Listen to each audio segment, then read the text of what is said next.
A law enforcement source once said of Michael Paradiso, "The term legitimate tough guy is overused today, but it applies to Mickey, especially if you add the word crazy to the description."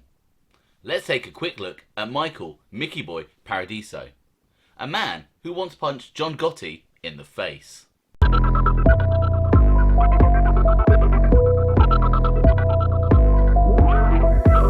Welcome to OC Shorts, bringing you detailed historical snapshots of the American Mafia and other organised crime.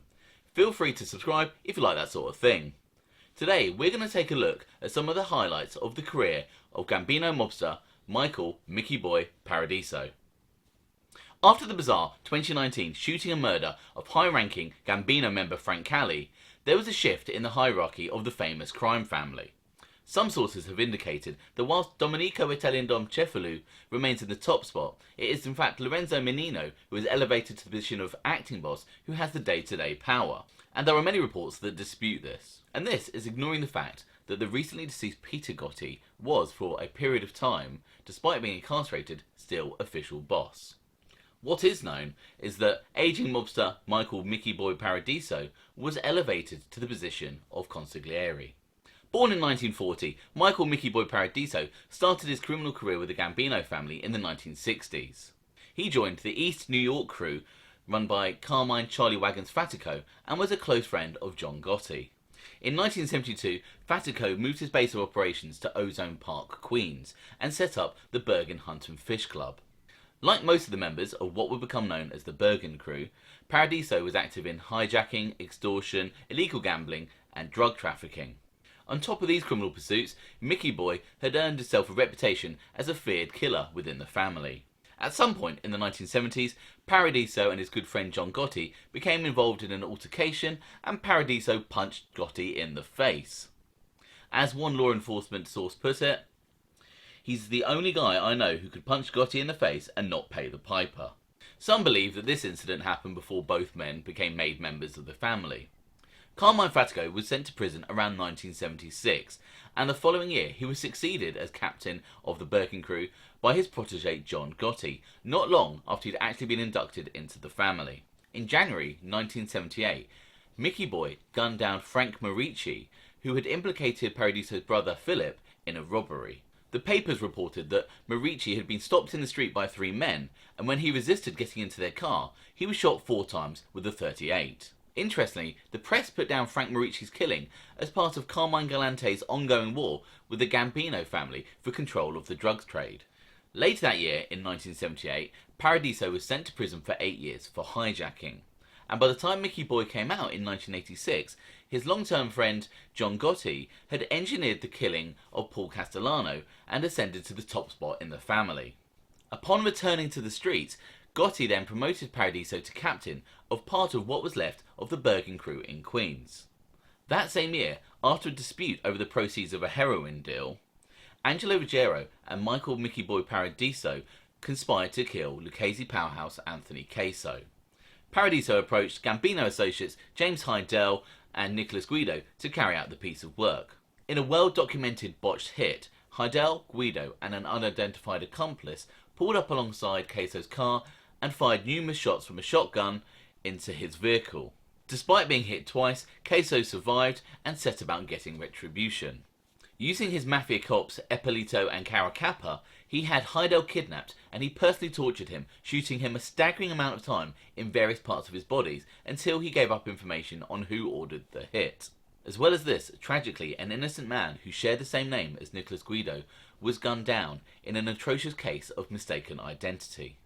Paradiso was now not only in the crosshairs of Casso, but also those of his old friend and boss. John Gotti was furious at the unauthorised attempt on Casso's life, and in November 1986 put out a contract on Paradiso's head. In a fortuitous piece of luck, Paradiso, despite only being back on the streets less than a year, had been arrested on a narcotics charge. While he was out on $500,000 bail for dealing heroin, the FBI picked up information regarding the contract on his life. They alerted a federal judge who revoked Paradiso's bail, essentially keeping him out of the line of fire of Casso and John Gotti. Mickey Boy received a lengthy sentence for his narcotics charge, which he spent inside with notable mobsters such as Carmine Persico, Anthony Center, Nick the Blade Virgilio, and Charles Charlie White Iannici. In 1989, while still locked up, Paradiso faced murder charges courtesy of a betrayal close to home. Prior to Mickey Boy's conviction for dealing heroin, Paradiso's own brother, who had a serious drug problem, went to the authorities and wore a wire on his gangster brother. The recordings looked like they would put Paradiso away for life. He was heard telling his brother, "This morning they showed me a piece of paper. There's 10 names there. I killed every one of them, starting with Frank Marici for you."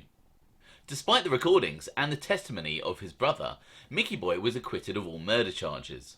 He remained in prison until he was paroled in 1998, and then he was sent back in 1999 for parole violation before finally being released in the year 2000. Despite being locked up for the majority of 2 decades, prison didn't seem to have a calming effect on Paradiso. The gangster was recorded on numerous occasions demonstrating his violent demeanour. Over Christmas in 2005, he was heard complaining about the lack of respect being shown to him by his daughter and her husband.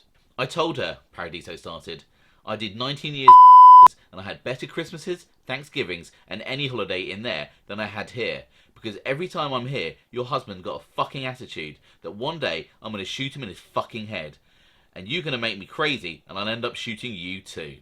Further recordings also provide an insight into the mind of the fearsome mobster.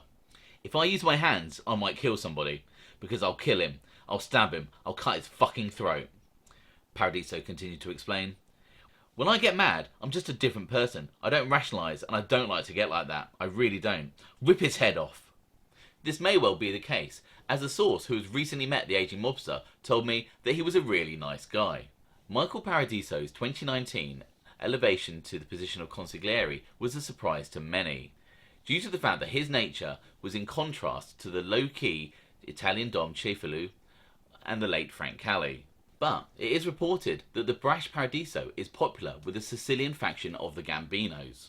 Maybe old age has finally calmed Mickey Boy, who was once heard complaining that many gangsters were all talk, and that he was not afraid to kill someone despite the prospect of prison. "I'll shoot a guy in the head.